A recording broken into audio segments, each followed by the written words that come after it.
Hello friends, welcome back to our channel. So ఈ video వచ్చేసి మా నాన్న వాళ్ళు అయితే కూరగాయల మొక్కలు నాటుతున్నారు అనమాట.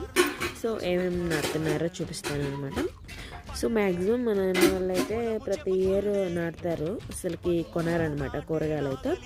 సో కొనే వాటిలో ఎక్కువ పెస్టిసైడ్స్ వేస్తారని చెప్పి మందులు వేస్తారని చెప్పేసి అసలుకి కొనరు ఎక్కువ. మ్యాక్సిమం ప్రతి ఇయర్ వేస్తారనమాట. సో ఈ ఇయర్ ఏమేమి వేసారో నేను నెక్స్ట్ వీడియోలో చూస్తాను అనమాట.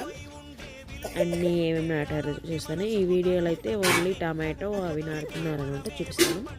ఆ మొక్కలు అయితే కొనుక్కొచ్చారనమాట, టమాటో, క్యాలీఫ్లవర్, క్యాబేజీ. సో ఇక్కడైతే మా అమ్మ వాళ్ళు అయితే నాటుతున్నారనమాట. సో అలాగా గుంతలు తీసి తయారు చేసి అలాగా వాటర్ పోసి నాటుతారు. సో తర్వాత ఇంకా వాటర్ వేయడమంట. చూడండి, క్యాలీఫ్లవర్, క్యాబేజీ, టమాటో నాటారు. ఇవి అయితే ఒక నర్సరీలో కొనుక్కొచ్చారనమాట మా నాన్న. సో నెక్స్ట్ వీడియోలో ఏమేమి మొక్కలు నాటారో చూపిస్తాను. నా వీడియో నచ్చితే please do like, share and subscribe.